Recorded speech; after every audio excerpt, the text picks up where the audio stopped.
Well, hello everybody. Welcome to another live stream on the History Vibe podcast. And today I'm joined by Dr. John Andrew Morrow. And today's topic is based on his book titled Controversies in Islam. And I'll have the link to purchase the book in the description below and also in the pinned comment. And today we're going to be discussing an aspect of the book in which he discusses the controversy specifically surrounding Muhammad. Did Muhammad actually marry a child? And with that being said, John, thank you very much for joining me today. Well, thank you for having me again. Did Muhammad marry a child? Yes? No? Maybe? We don't know. Actually, that's the most honest answer. We do not know. And there is no way for us to know. Because the earliest sources for the biography of the Prophet and the history of Islam are far too late, full of contradictions, and far removed from the historical events they claim to describe. The sources disagree as to the day and year of Muhammad's birth. We speak of 570 to 632, but that's just a recent convention. There's a span of 150 years in the sources for the age of Muhammad, his birth and his death. The sources disagree as to his name. They give dozens and dozens of names for Muhammad. Was that even his name, the praiseworthy? Or was that just a title like Al-Amin, the trustworthy one? The sources can't even agree as to his physical appearance. The sources disagree as to the religious affiliation of Muhammad and his parents. Sunni sources claim that the parents of the Prophet were polytheists and are now in hell. Shiite sources claim that they were monotheistic and that they're now in paradise. In fact, Shiite sources claim that Muhammad's ancestors were monotheistic, going all the way back to Abraham. Sunni sources paint Muhammad as an idol-worshipping polytheist who made animal sacrifices to pagan deities. Shiite sources insist that he was a monotheist. Sunni sources paint a picture of a polytheistic pre-Islamic Arabia. The Shiite sources stipulate that there were many monotheists, and that's been confirmed by archaeological and epigraphic research. The sources disagree as to when and how Muhammad received his first revelation. They don't agree which verse was the first one that was revealed. They disagree as to how long his rule lasted. They disagree as to how many wives he had. Some mention one, Khadija. Some mention two wives. Some mention three. Some mention four. Some mention 12. Some mention 14. Some mention 18 and over a dozen concubines. Some present him as a monogamist. Others present him as a polygamist. Some sources claim that Muhammad married Khadija when she was 40 or older. Others provide different ages, including as young as 28 and 25. Some sources claim that she was married and had daughters from a previous husband. Others insist that she was a virgin. According to Sunni sources, Muhammad had 5 daughters, but according to Shiite sources, he had one, Fatima. Some sources present Muhammad as an ascetic, a mystic, and a spiritual sage who performed miracles of all kinds. The stories are just saturated with miracles. He sounds very much like Jesus. Actually, many of the sayings attributed to him are sayings of Jesus, especially ones that are found in apocryphal gospels. Others present him as a warlord who tortured, mutilated, robbed, murdered, enslaved, and raped. These are Islamic sources that present him this way.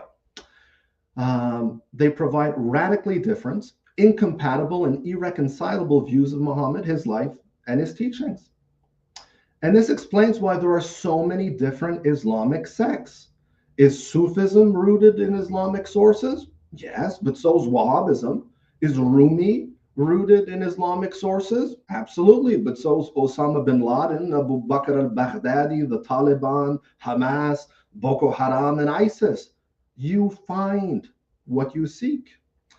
In some sources, Muhammad comes across as a feminist, filled with love and compassion for women, a man committed to their cause. In others, he comes across as the most vicious of sexists and misogynists who says the most despicable things about women imaginable. Some sources claim that Muhammad was always emaciated from perpetual fasting and starvation. Others present him as a glutton who was so morbidly obese that even half a dozen men could not carry him. Sounds like, a caliph or a sultan. The sources disagree as to the year of his death and the manner of his death and the place of his death. Some claim he died from natural sources, natural causes. Others assert that he was murdered.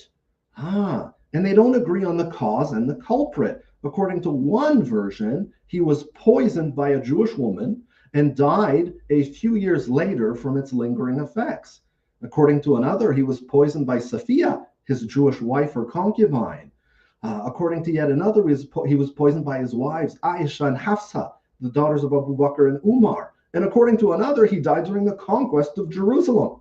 I could go on for hours, days, weeks, and months. Entire books are dedicated to this topic. Historians, Muslim and non-Muslim, have been struggling to make sense of these conflicting sources for over 1,000 years.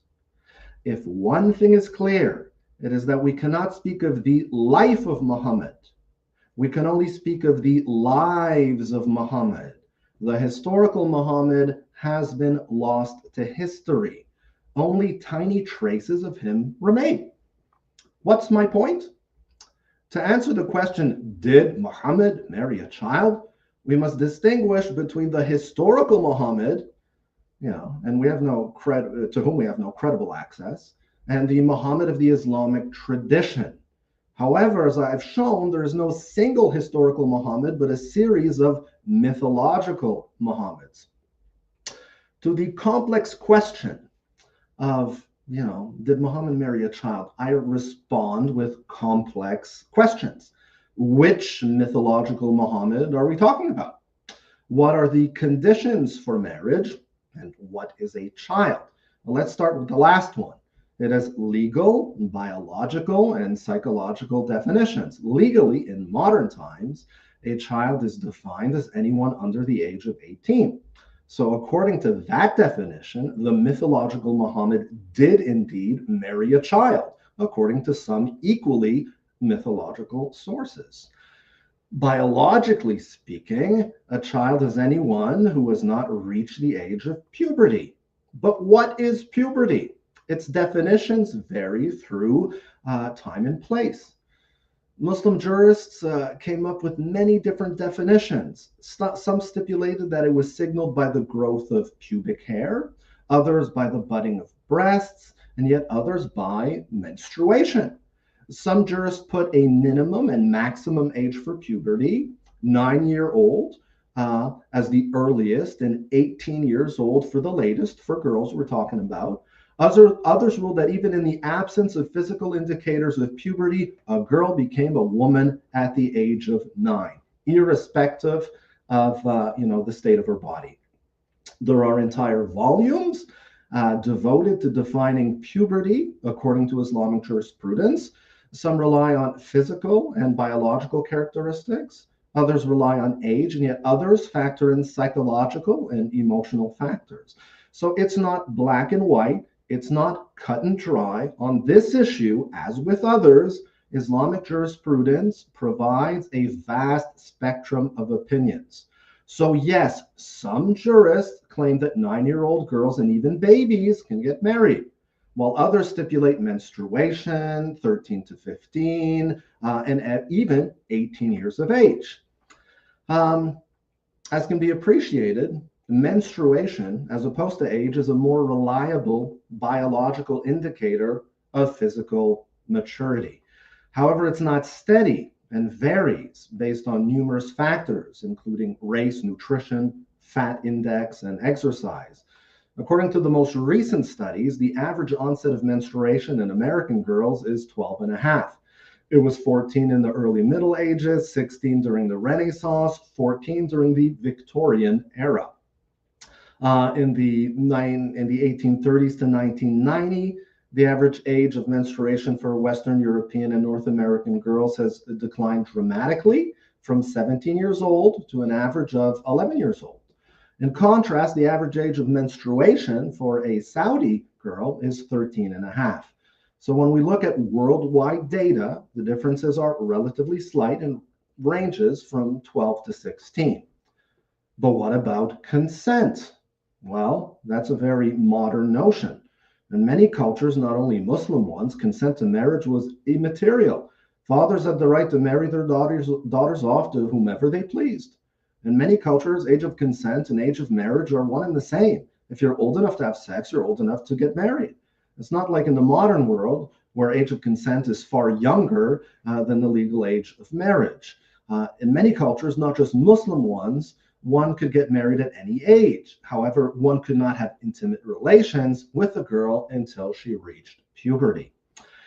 To put things into perspective, these are the same types of debates that we find in Talmudic Judaism and Christianity.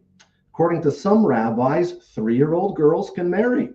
Yes, okay, but here's the thing. I know many rabbis, and none of them go around saying that, defending that. They will say that that is just one opinion among many opinions in the Talmud, and they will say that we don't agree with that.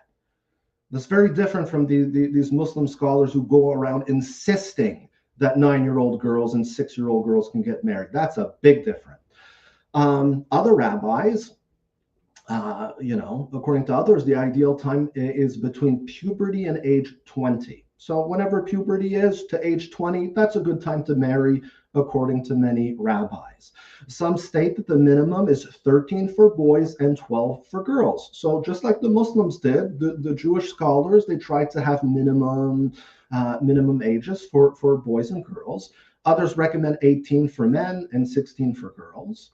According to Catholic canon law, girls and boys could marry at age 12. So you can't go bashing Muslims and everything when the Roman Catholic Church, according to canon law, stipulate that girls can marry at 12.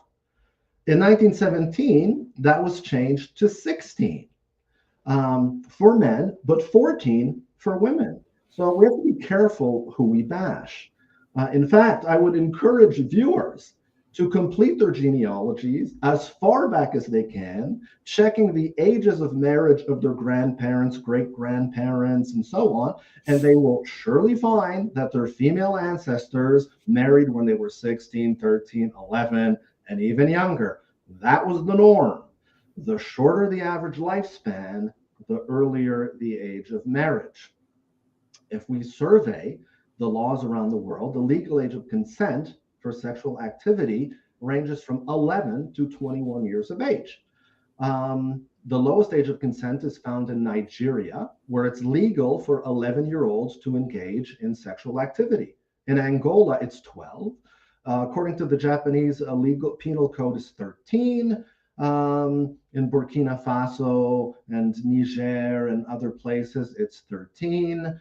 So you get the picture. The age of consent is 15 in about 26 countries. In another 76 nations, it's set at 16. In 40 other countries, sexual activity is illegal for individuals under 18, and so on and so forth. And even if we look in the United States, the age of consent for marriage for females with parental consent was 13 in New Hampshire and 12 in Massachusetts. 12 states have no minimum age, including California, Idaho, Maine, Michigan, Mississippi, New Mexico, Oklahoma, Rhode Island, Washington, West Virginia, and Wyoming. What is more, the nation with the highest age of consent is a Muslim one, Bahrain, right? In Bahrain, you cannot have sex unless you're 21 years of age, okay? And in the US, there are many child marriages that take place every year. According to statistics, over 300,000 between 2000 and 2018. They were underage girls who married, adult men. So to be fair, the medieval Muslim world must be compared not to the 21st century Western world, but to the medieval world. When one does so, one finds that the age of consent in Europe varied from 10 to 12 years old. According to 11th century Spanish Catholic canon law, the age of marriage was 7 years old for girls. However, it was stipulated that sexual intercourse was not permitted until they reached 12 years of age. Until then, they were not considered sufficiently physically developed for coitus. So when Leonard and Alfonso VIII married in 1170, the queen was only 10 years old. The marriage was only consummated when she turned 16 or 17. 5 centuries after the Prophet Muhammad, King John of England married Isabel of Angoulême when she was 12 years old. In Scotland, the age of consent for girls was 12. It was only raised to 16 in 1929. So back to Islam. If the Hadith literature, namely the sayings attributed to the Prophet Muhammad, which date from several centuries to 1,000 years after his life, if we look at that literature, right, what does it say? What does it say? So let us look at the Quran. So the Quran says that if a man divorces a woman, she must wait 3 months before she marries to ensure she's not pregnant. So it says, as for your women past the age of menstruation, in case you do not know, their waiting period is 3 months. And those who do not menstruate as well. As for those who are pregnant, their waiting period ends with delivery. And whoever is mindful of God, he will make their matters easy for them. That's chapter 65, verse 4, Surah Al-Talaq.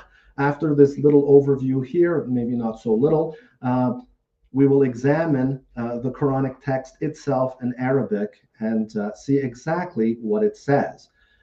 So when you look at a verse like that, and it says, and those who menstruate not, the question is, who does that refer to, right? Women who do not menstruate, right? One would think, menopausal women and so on. And that's what a minority of Muslim exegetes concluded. However, the majority of them defined those who don't menstruate as being girls, little girls, minor girls, girls not yet 9 years old, and girls who have not reached puberty. 47 out of 63 Quranic commentators came to that conclusion. The majority of commentators from the 8th to the 21st century maintain that the Quran endorses the marriage of minors. The text, however, as we will see soon, does not support that interpretation. Consensus on a wrong does not make a right. So consensus on a wrong does not make a right. So the verse in question is used to legalize child marriage, but it's not explicit. It's not even implicit. There are, however, some explicit verses in the Quran that deal with the topic. It states that the property of orphans must only be released when they reach the age of marriage, balaghun nikaha, which refers to the capacity of reproduction as opposed to a particular age. The word balagha means to reach puberty. So the Quran clearly states that puberty is the age of marriage. The Quran also states that when the children among you come of age, إِذَا بَلَغَ أَطْفَالُ مِنْكُمْ حُلُومًا, which means when your children reach the age of purity in which they have dreams, which is a polite way of saying wet dreams for boys and menstruation for girls. So we have two explicit verses in the Quran that establish that the minimum age of marriage is physical puberty. This is perfectly reasonable and rational. So just as the exegetes were manipulating the Quran through their commentary to justify marriage and intimacy with prepubescent girls, so were the traditionists, namely the people whose job it was to invent the sayings of Muhammad. How old was Aisha when she married the Messenger of God? As we've seen, some sources such as Bukhari and Muslim stated that she was 6 when she married the Prophet and 9 when he consummated the marriage. Tabari states on several occasions that Aisha was 6 or 7 at the time. Abu Dawood cites traditions in which Aisha claimed to have been 7 when she married. As for consummation, Tabari held that it took place when she was 9, while Ibn Ishaq suggested that she was 9 or 10 at the time. According to Waqidi, an early historian, Muhammad saw Aisha, who was 6 years old, playing on a swing. He became so infatuated with her that he asked her father Abu Bakr to marry her, to which he protested, and I quote, he said, "She is far too young," and offered him an older daughter. When Abu Bakr said no, Muhammad approached the girl's mother and convinced her to allow him to marry her. She was dragged to her wedding. While she was playing on a swing, she brought her dolls with her on her wedding night. These traditions are so sick and satanic that they make my head spin. I risk having a stroke every time I read them. According to other Islamic sources, Aisha married the Prophet at the age of 9. However, she was between 13 and 15 when the marriage was consummated. So we also have this in early Islamic sources that no, it wasn't 6, it wasn't 7, she was married at 9, but the marriage was only consummated when she had her period, which was when she was 13 or 15. Some works of history and biography suggest that she was at least 19 years old at the time of consummating her marriage.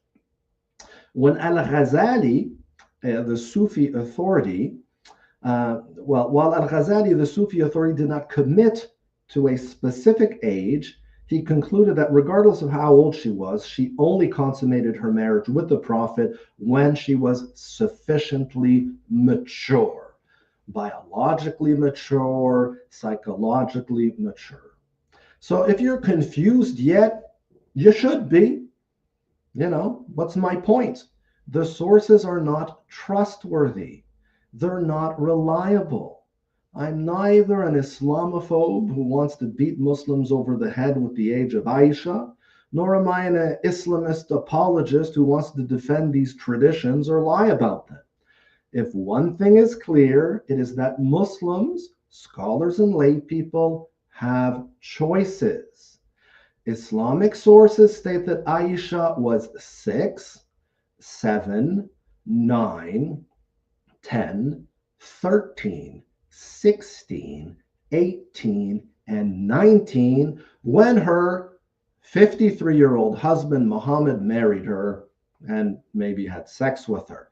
But then again, we're not even sure he was 53 years old at the time. It's possible he was 10 years younger. It's possible that we simply do not know. So when a Muslim says that Muhammad married a child, it says nothing about the historical Muhammad, and it says everything about the person who is making that claim. Some historians believe that the traditions regarding the age of Aisha are authentic based on the criterion of embarrassment. The more a story is embarrassing to an author, the truer it is. After all, why would someone speak ill of himself? Who on earth would invent such sordid stories and attribute them to Muhammad? Lusting over a girl playing on a swing. Well, I'll tell you who. Think about it. His enemies. The Umayyads, the Banu Umayyah, who opposed him his whole life and who fought him his whole life. They took power after his passing. So Muhammad is simply slandered and mocked throughout the Hadith and Sirah books. So who else, right? Who else would want to slander Muhammad? Who else would want to invent these stories? Sunnis, who wanted to prove that Aisha was superior to the other wives of the Prophet on grounds of her virginity. They wanted to exalt Aisha above Fatima the Prophet's daughter. Sunnis who wanted to give a precedent to Aisha as one of the earliest female converts to Islam. All right. Who else? Who else would make this stuff up? Well, men who wanted to marry minors. So once again, it's not about what Muhammad said or did. It's about what others say that Muhammad said or did. In which case, we must always ask, who said it? When? Why? What purpose does it serve? And what are the consequences? It's all about agenda. As you can imagine, I'm concerned about the consequences of the age of Aisha. Even so-called moderate Muslim preachers, university professors, and department chairs defend the fact that Muhammad married a child. They preach, and I quote that, 7-year-old girls are women. This is from a speech given by an imam from a mosque in a suburb of Indianapolis. 7-year-old girls are women. This is what they are preaching. They preach that child marriage can be good. So the lunatics are running the asylum. The Islamists have taken over the academy. I gave up on Islamic extremists a long time ago. I've also given up on many so-called moderate Muslims. This is where I draw the line. Child marriage. Muslim majority nations have some of the highest rates of child marriages in the world. To be fair, there are some majority Christian nations as well. The problem, however, is particularly accentuated among Muslims and is religiously justified. And that's the danger. There is a direct correlation between the spread of Islamic law, the lowering of the age of marriage, and the increase in child marriages. Under the Shah of Iran, the minimum age of marriage for girls in Iran was 18. When Khomeini came to power, he brought it down to 9. That's one of the first things he did. That was priority number 1. And what came after that? Let's cover women from head to toe. I mean, after all, when he was in his 30s, he married a 9-year-old girl. Yes, you heard me right. Khomeini, when he was in his 30s, married a 9-year-old girl. I think she had her first miscarriage when she was 11, or her first child. Anyhow, that was not uncommon among the clerics. Moderates gradually pushed it up to 13. However, girls 9 to 12 can still marry in Iran with parental consent. So there are tens of thousands of child marriages that take place in Iran each year. Attempts to raise the age of marriage to 18 face implacable opposition from paleoconservative clerics. One Ayatollah, or sign of God, Luftullah Safi Gulpaigani, insists that fathers should have the right to marry off their daughters at any age. In secular Iraq, under Saddam Hussein, the age of marriage was 18.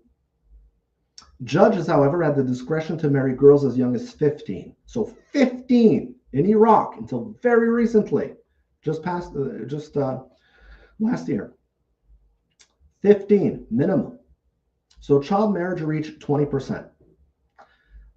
But just last year, they legalized the marriage of 9-year-old girls in Iraq. Yeah. So look at the hell that America has created by overthrowing a secular government and replacing it with an Islamist one. Just a couple of months ago, thanks to the pressure from the Shiite religious authorities, the government passed a personal status law, lowered the age of marriage to 9, even without their consent. So even without the consent of the girl, the father can marry her off. And they also legalized marital rape. It's enshrined in law. You're married to you're married to your wife. She does not have the right to say no. All right. As one Shiite Islamist politician asked, "What's wrong with marrying a minor?" This is a direct quote. The question should be, what's wrong with you, psychologically, morally, ethically? In fact, it's the consensus of these Shiite religious authorities that even breastfeeding baby girls can be married off to men. They're also allowed to pleasure themselves with them, except for penetration. That is only allowed after the age of 9. So 9 and up, yes, you can. I kid you not. So whenever Muslim scholars oppose child marriage, Islamic leaders accuse them of being apostates whose blood is halal. As Mona el-Tahawi, the feminist activist, asks, whose Islam deems the marriage, or rather the de facto rape of girls as young as 8, a right? Certainly not mine, nor that of many other Muslims. Yet these influential religious leaders, these ultra-conservatives and proponents of child marriage, use what they say is an example of the Prophet's marriage to one of his wives, Aisha, to justify child marriage. They cite that example knowing that many people will be afraid to appear critical of anything the Prophet is believed to have done, hence the labeling of those who oppose child marriages as apostates. So if you want more details, I will upload my study. Well, number one, you can obtain the book, Controversies in Islam, Religious Law, Quranic Ethical Imperatives, and Higher Moral Objectives. I scanned the chapter in question. I uploaded to my academia page, so you can access it there. All the references are there. It's very rich. It's very detailed. You can also consult Joshua Little, I believe is his name, Joshua Little's doctoral dissertation, The Hadith of Aisha, Marital Age, a Study in the Evolution of Early Islamic Historical Memory. So my article is the length of a book, and then Joshua's study, of course, is a dissertation.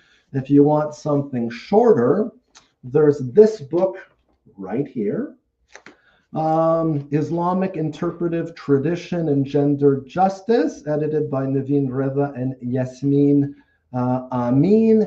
Yasmin Amin has a study here, I believe it's the last one in this book, titled Revisiting the Issue of Minor Marriages. So I would recommend that you consult those sources for all of the references.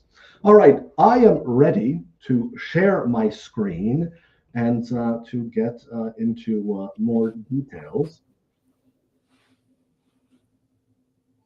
So I suppose I hit present, yes? Yeah. Okay, present it is. So share screen, there we go. Share screen, okay, window here, there we go. Share. All right, so You probably want to put it on full screen first because I'm seeing the background of it before I put it on the screen. okay, all right. Let's see. Once you put it on full screen, you might have to reshare it again so it shows up properly. Okay. And select the full screen tab. Present. Share. Present and then share screen? Or when you click share screen, select the PowerPoint when it's full screen. okay.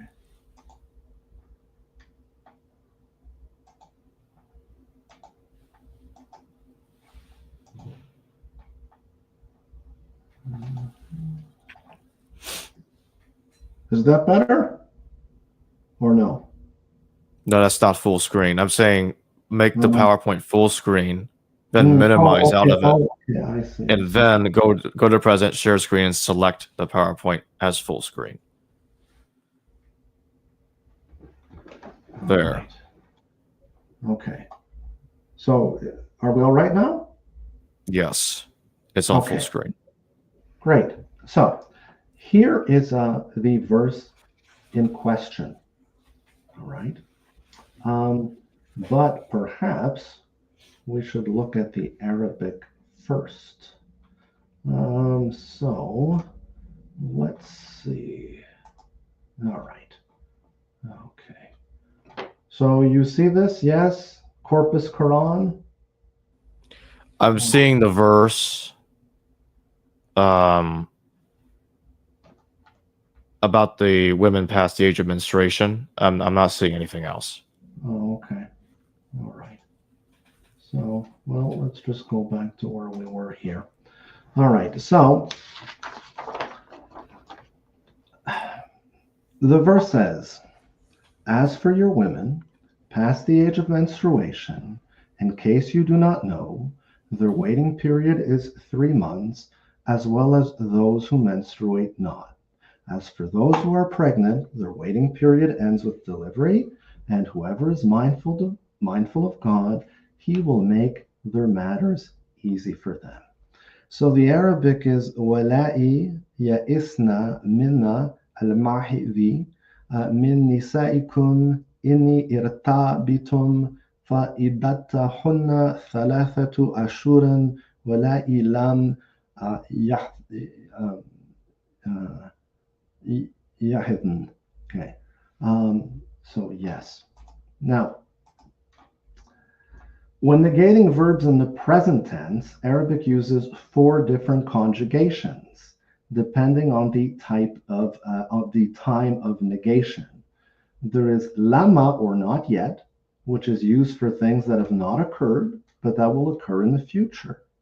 Lam is used with the present tense to negate both the past and the future. It means do not, but can also mean will not.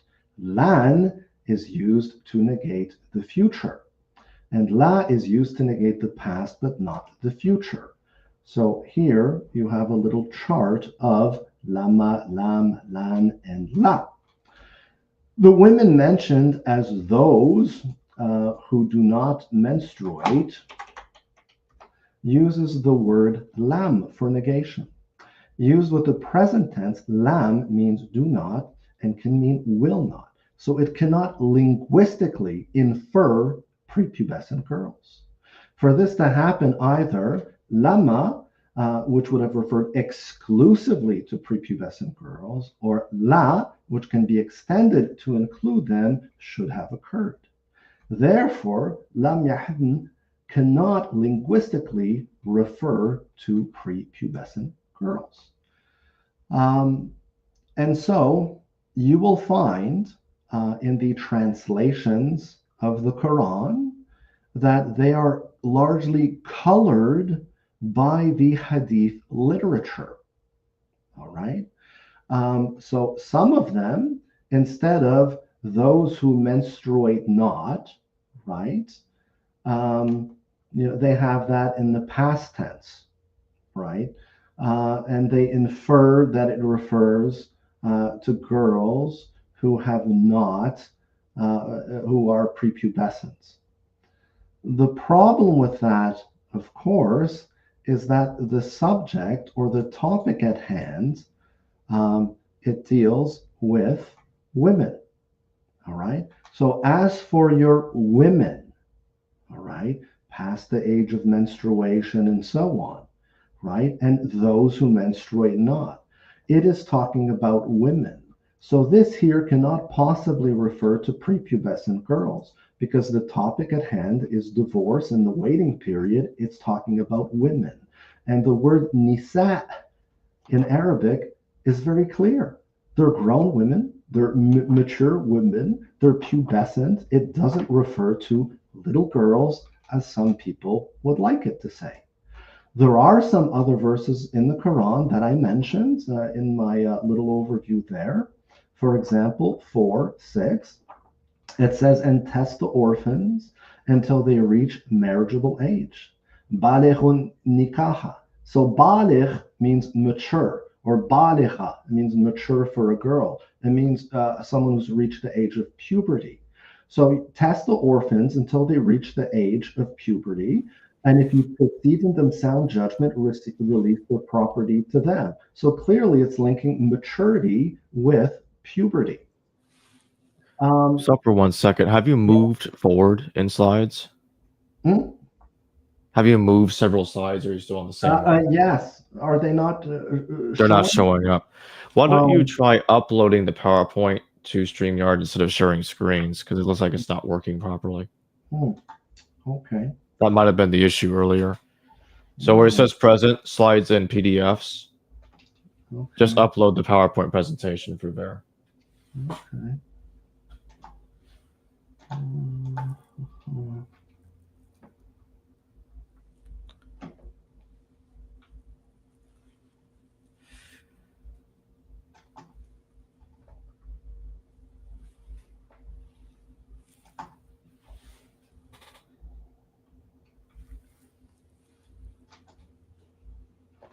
All right, you'll have to walk me through this. Click present, click slides and PDFs, and then find the PowerPoint presentation file and upload it. That's all you got to do. Okay.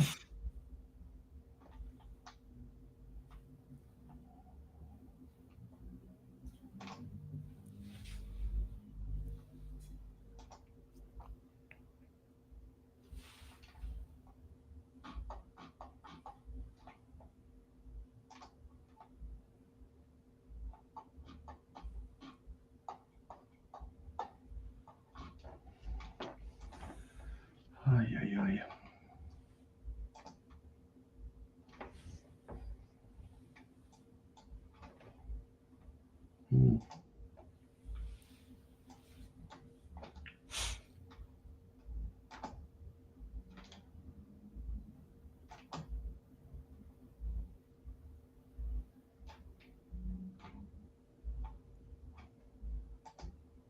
That's a share screen. That's not the. Yes, I know. I'm having a hard time finding it because it's not on this computer. It's on my my Google Drive. All right, we'll just do it like this then. Well. Yeah, it just won't be full screen. Okay. So. All right, continue where you left off. So the slides, they're not clicking. You're not seeing them. No, I see them right now, but it's not in full screen. Oh, okay. But we can see them enough. Just keep going. What about now? No? Well, it's in full screen now. Yeah. Okay, all right. So, yeah. So, where were we? Here.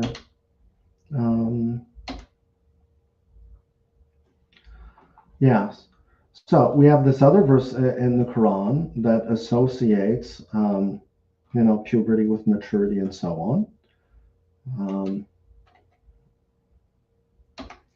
We have this gentleman, of course, Khomeini, and he ruled that it is not permissible to have sexual intercourse with one's wife before she reaches 9 years of age, be it in permanent marriage or temporary marriage. As for all other pleasures, such as lustful touching, embracing, and thighing, there is no problem in it, even if she is a suckling baby. I just want to show you that it's not just an issue of 9-year-old girls getting married. It's a question of girls younger than that getting married. If he has penetrative sexual relations with her before she reaches 9 years of age, there is no penalty. However, he has committed a sin. If he does penetrate, causing the V and the U openings to become one, she will become forever prohibited for him. But this is a precaution, and it is more probable that her status as his wife is not removed. You have this gentleman, who is Khamenei, who is the supreme leader of the Islamic Republic of Iran. He was asked a question. I've come across an English translation of a fatwa by Ayatollah Khamenei, which claims to have been translated from an Arabic book. I don't read Arabic. I wanted to know if it's correct. And so he was sent this ruling, right? It's not permissible to have sexual intercourse with one's wife and so on. In other words, can a man marry and derive non-intercourse sexual pleasure from a 1 or 2-year-old child? And here's the response of the supreme leader of the Islamic Republic of Iran. In the given case, there is no objection to the pleasure other than sexual intercourse, provided that the marriage contract was concluded observing all necessary conditions including the interest of the girl. How can any of this be in the best interest of a child? You have this gentleman, Sistani, who is, the leading religious authority in the Shiite world, and here's his ruling. It's not permissible to have sexual intercourse with one's wife before she reaches 9 years of age, be it in permanent marriage or temporary marriage. As for all other pleasures, such as lustful touching, kissing, embracing, and fying, there is no problem in it. And it goes on, and it goes on. This is Muhsin al-Hakim, who was one of the greatest religious authorities of his time. He passed the same ruling. This is Lankarani to the left. He passed the same ruling. Sadiq Rouhani to the right, same ruling.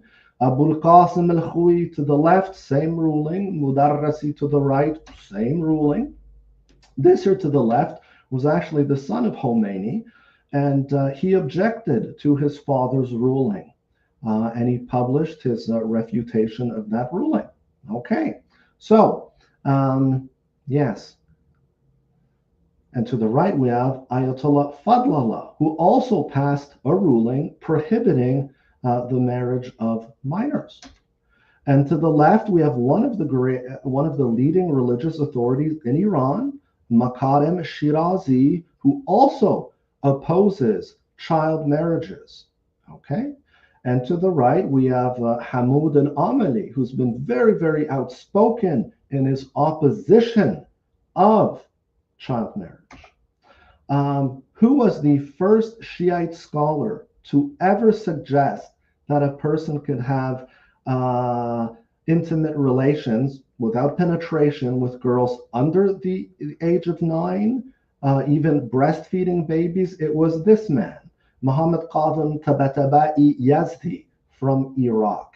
So this idea that one can engage in such practices is actually very recent. No one else before this man in the history of Shiite Islam ever passed such a ruling. All right, so we should not put everyone in the same boat, if you know what I mean.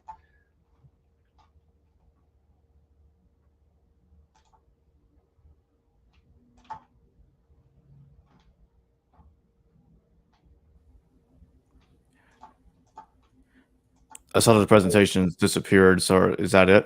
Yes. That's enough with that. It's heavy enough like it is, or maybe too heavy. Feel free to edit if need be, but those are the consequences, right?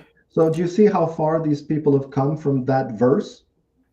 Yeah, I see what you're talking about, and basically, it doesn't say anywhere. It doesn't specify Aisha's age anywhere in the Quran, doesn't it? Absolutely not. It doesn't even mention her. Actually, she isn't mentioned for at least 100 years, 150 years, or something like that. There are some.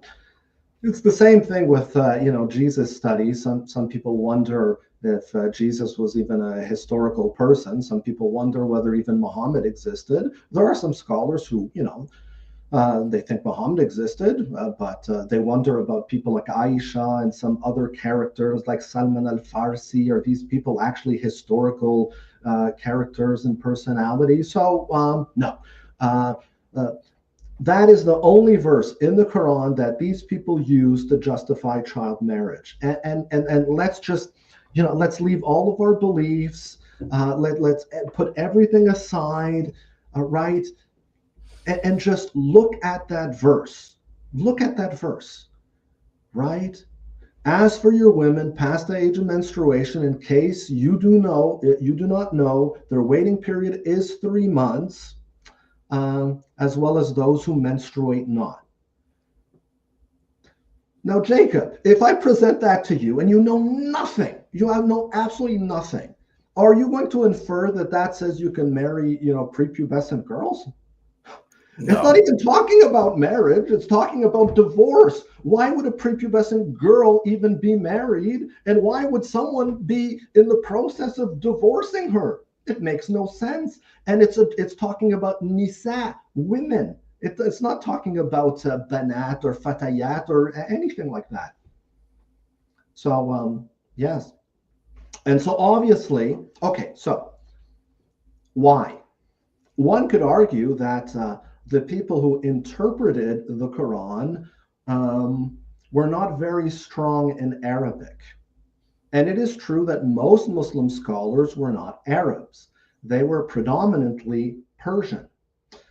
They spoke Arabic as a second language, and some of the greatest scholars of Islam did not speak it or write it very well.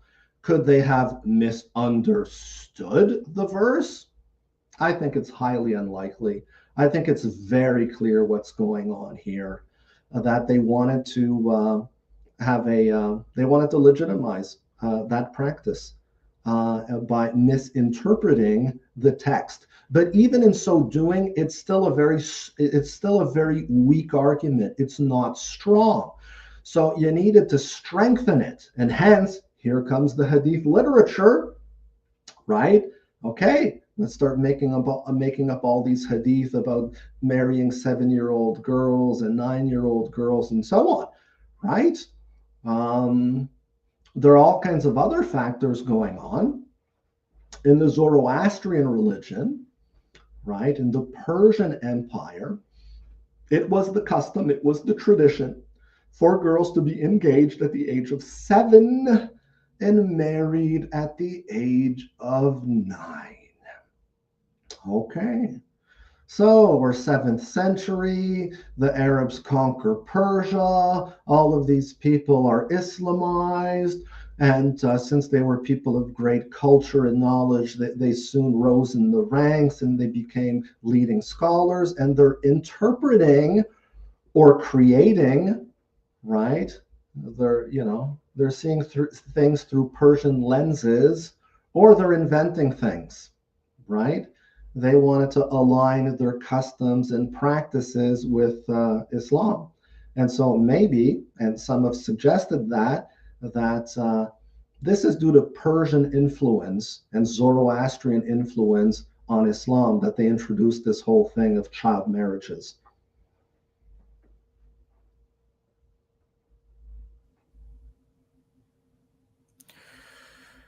So where can people get your book at? Well, Amazon for sure, or they can get it directly from the publisher, Cambridge Scholars. You can order it straight from the website. Of course, you can get it from Amazon. You can ask your library to order a copy. You talk to an acquisition librarian. Many of them are happy to order books. They care about their patrons and what they would like to read. So you could submit a request.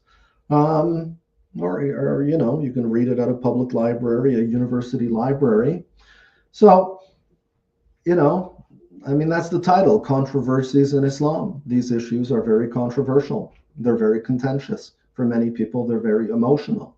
But the funny thing is, the people who pass these fatwas, they're not the subject of hate and threats. Well, it's the people who call into question those rulings, right? So that's interesting, I find.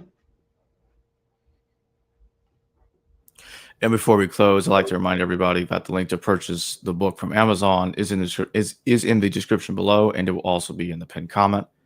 And with that being said, thank you very much for joining me today, John. Thank you.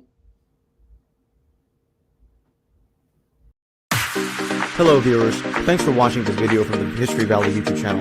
Please don't forget to subscribe and hit the notification bell. And if any of you wish to further support this channel, please consider checking out this channel's Patreon page and becoming a patron, and or donate through PayPal or through Super Chat during your live stream. Thank you.